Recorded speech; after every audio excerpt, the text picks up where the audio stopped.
Hello everyone, how are you? I'm Luciana, this is my YouTube channel 24 horses per second, and this is the first video on how I made this Animeti 3D scene.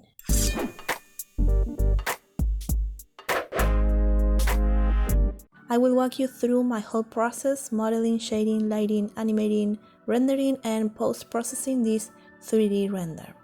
This is not a tutorial series, this is a how I made this kind of series, and you need some Blender experience because I'm not gonna teach you what proportional editing does. For example, I'm just gonna use it. I used Blender for most of the process, which is a free software, and then I used Photoshop and DaVinci Resolve for the final touches. DaVinci is also free and Photoshop isn't free, but you can use Photopea, which is an online free software. And also at the end of this series, I will show you how to do everything I did in DaVinci Resolve in Blender: the compositing, the glare, the final export, and all that. A little disclaimer, I'm still learning how to model, so I leave in the description box a couple of videos that help me to model this scene, and those videos are probably more in depth and accurate than my explanation. You could even model a different scene or use a different color scheme so you end up with an original piece. Okay, I don't want to make this intro longer than it needs to be, so let's start with the modeling. Here I'm gonna use the typical editing tools: scale, proportional editing, extrude, insert. First, let's model the cap. You can use references for the size to make it real size and to understand the proportions.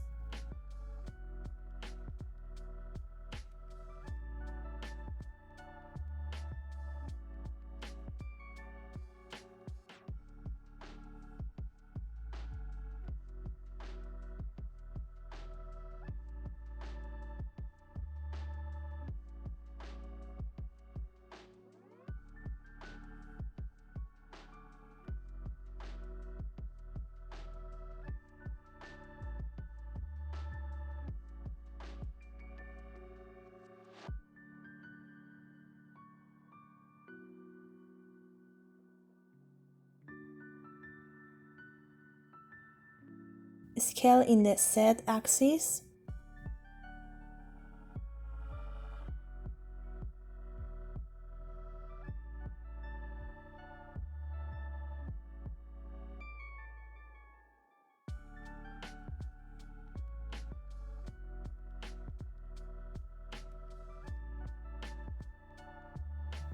Make some loop cuts.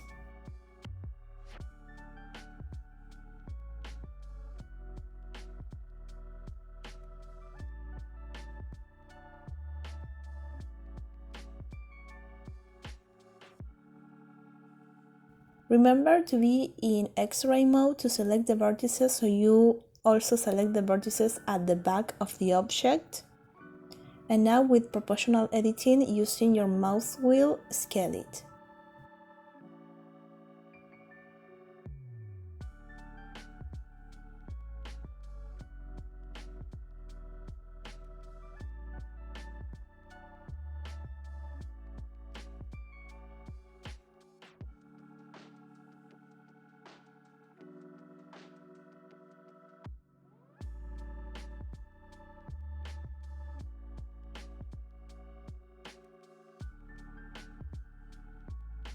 And now extrude several times.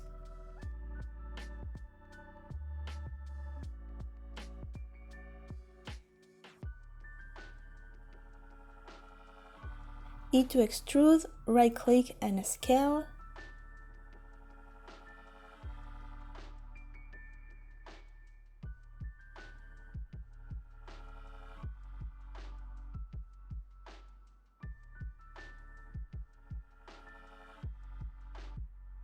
Move in the Z axis. Extrude.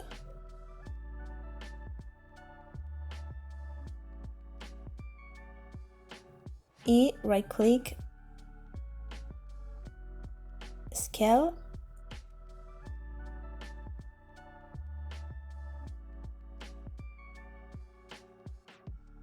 Again, E, right click, scale.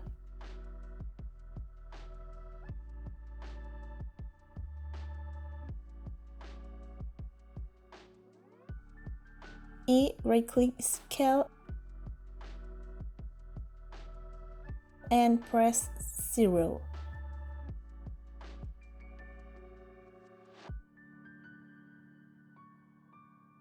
Now a couple of loop cuts.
More loop cuts.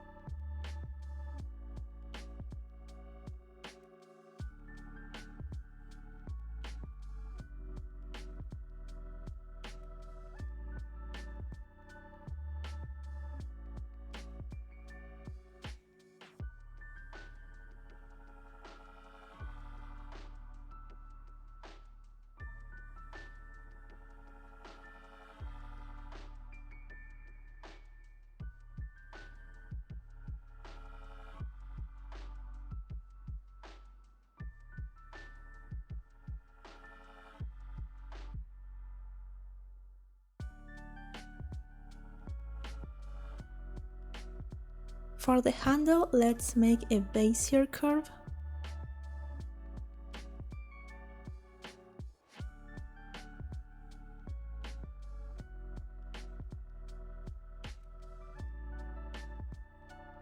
Now with the Move tool, the Rotation tool and the Extruding tool, shape it.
My handle is kinda crooked, so I'm gonna fix that before I transform the curve into a mesh.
And now with the move tool and the rotation tool, make the handle go inside the cap. You can make a twist on the handle depending of the shape you want it to be.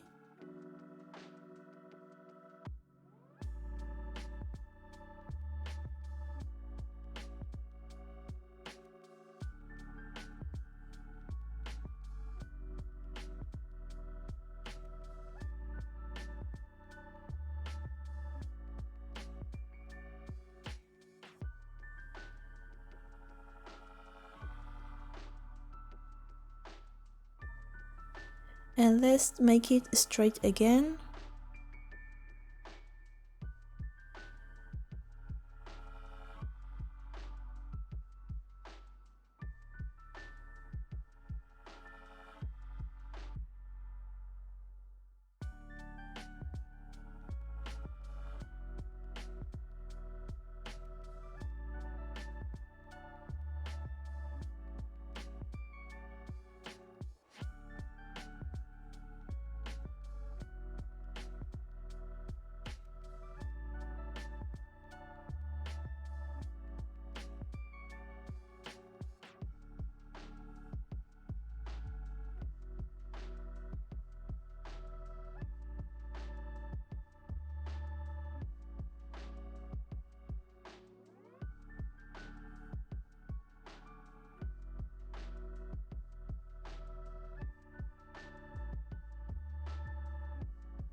And make some final touches to the shape of the handle with proportional editing.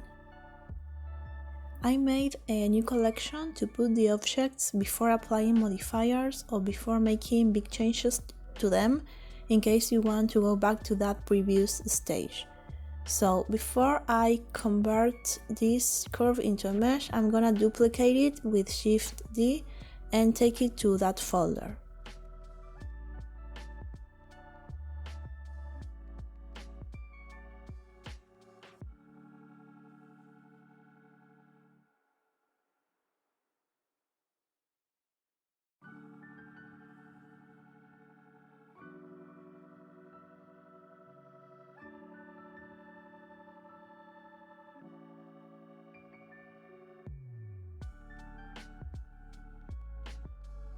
And now let's join the cap and the handle with Ctrl J.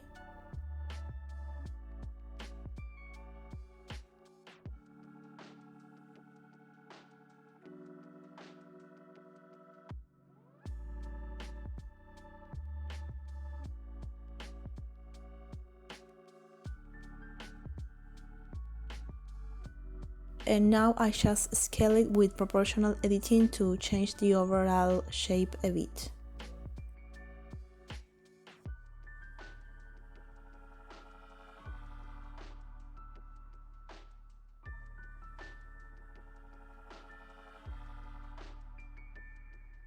Now for the cap plate, I'm just gonna make a circle.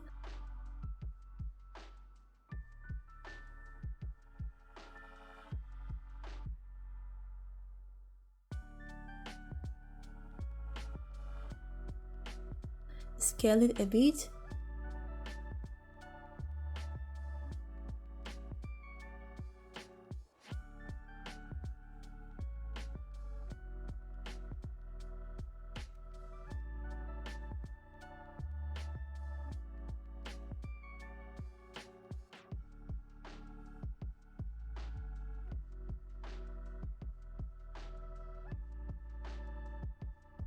Insert a face with eye. Make some loop cuts.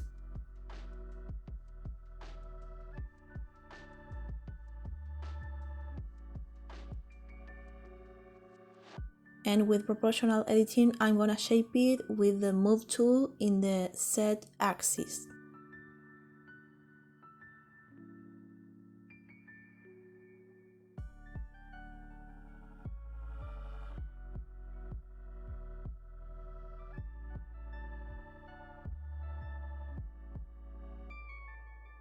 Gonna insert some faces.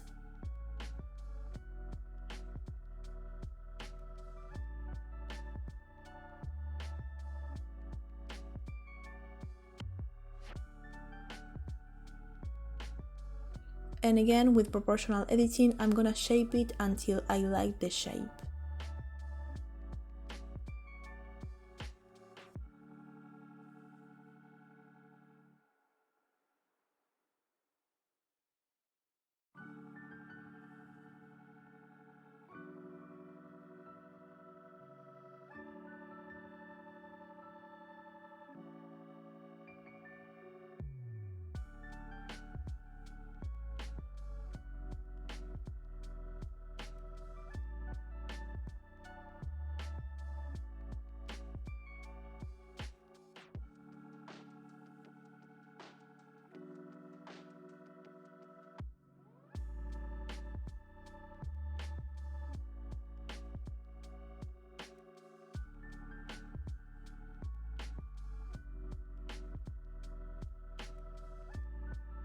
Insert some faces.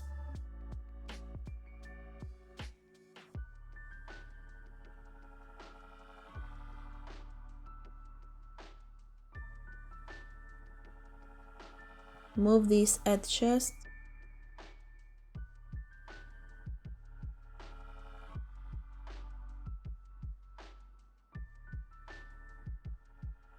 And insert again.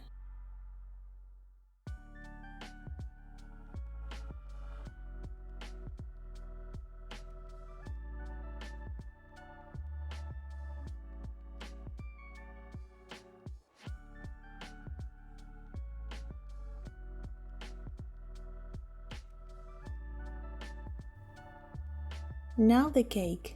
Just scale the cube until you like the size in comparison to the cup's size.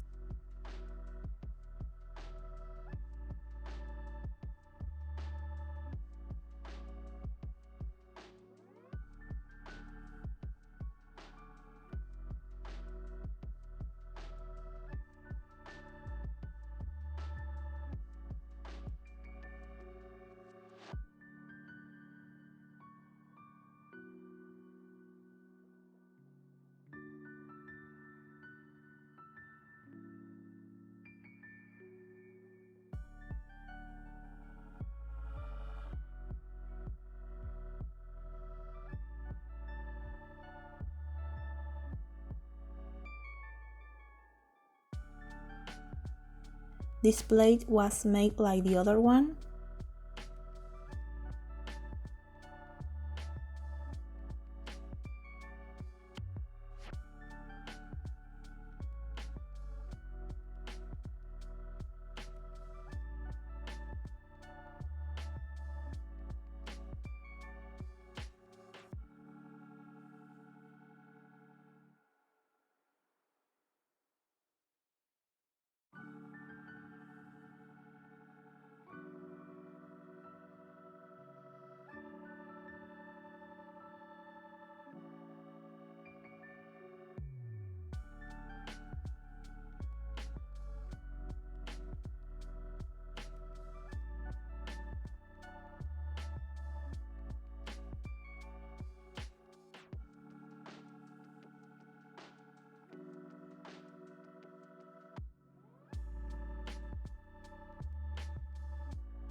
And this is a boring but necessary part, naming everything so we don't have like 5 objects that are a named cylinder.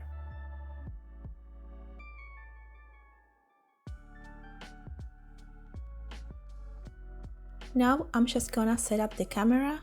I suggest you do this in the beginning of your projects. Of course, you can later make some changes, but composition is so important, and sometimes we model and texture something without even knowing if it's going to be visible on camera. So you might end up spending a lot of time in a detail that is not even shown, and you happen to like that composition and you don't want to change it. Also, in this case, we're going to work in Eevee and with the RGB to shader node, which is reactive to light and position. So depending of the camera and lighting, the objects with this shader are going to have the shadows and the colors in a different position.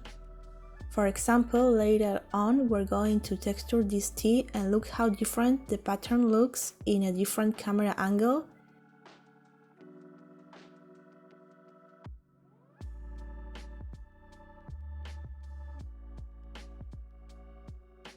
And the same happens with the position of the light. Also, composition is a visual way of narrating, so not knowing the composition beforehand, it's kinda like not knowing what you want to tell. Someday I will make a video on composition because I feel it's pretty neglected sometimes and it's a really powerful visual tool. The same goes for the focal length. Think about the perspective you want.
And that's all for today's video. Make sure to subscribe to this channel and stay tuned for the next part. Bye!